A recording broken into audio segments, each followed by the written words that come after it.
Today we start with the topic osmosis. It is another method by which water is absorbed. Osmosis is the movement of solvent molecule. Solvent जो water milk ये चीज़ें होती है जिसमें कोई भी चीज़ dissolve हो जाती है. Movement of solvent molecule from a solution of higher concentration of a solvent molecule to the one with the lower concentration of solvent molecule through semi permeable membrane.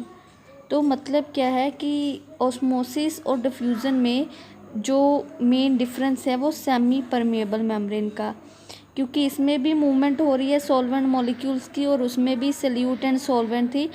इसमें भी higher concentration to the lower concentration movement है, मतलब जहाँ पे इसकी concentration ज़्यादा है, जहाँ पे इसकी अमाउंट ज़्यादा है सॉल्वेंट की, जैसे वाटर की अमाउंट सेल के अंदर ज़्यादा है और बाहर कम है, तो ये अंदर से बाहर की तरफ मूव करेगा.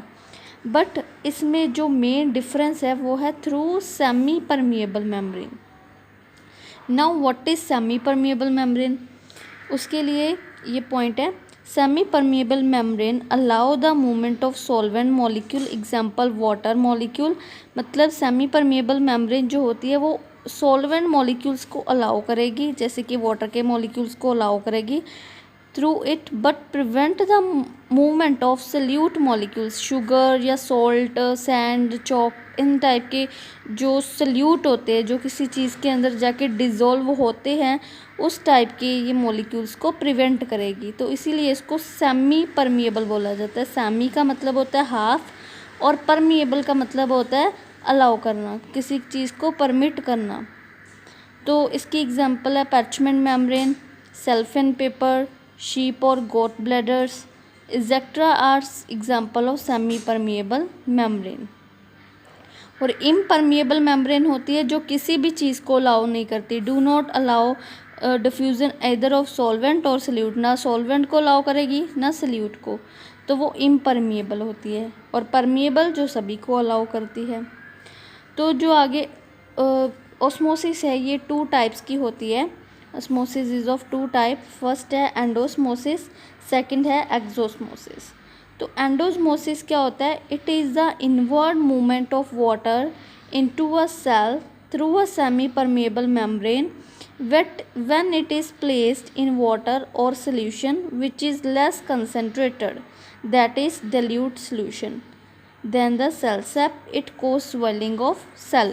मतलब क्या है, इसमें हमने क्या करना है, इनवर्ड मूवमेंट होनी है वाटर की. जैसे एक बीकर लिया है और एक सेल उसमें रख दिया है, तो जो वाटर की मूवमेंट है वो सेल में, जो वाटर की कंसंट्रेशन है वो सेल में कम है और बीकर में ज़्यादा है.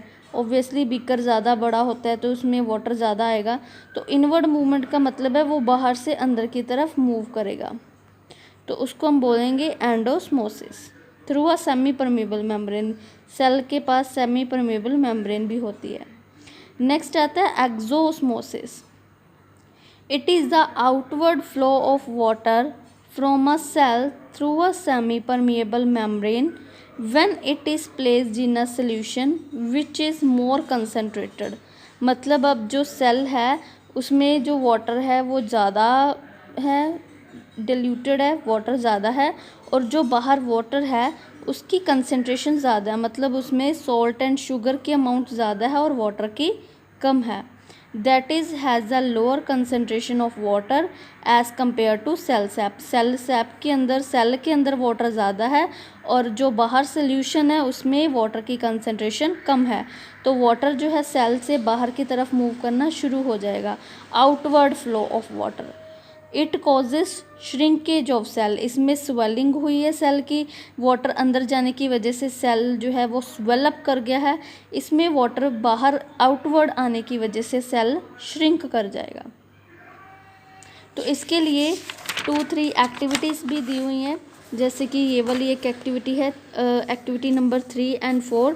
ये आपने रीड करनी है. ऑस्मोसिस कैसे होती है, कौन से इंस्ट्रूमेंट से हम लैब में इसको कर सकते हैं, वो चीज़ें इनमें क्लियर हैं.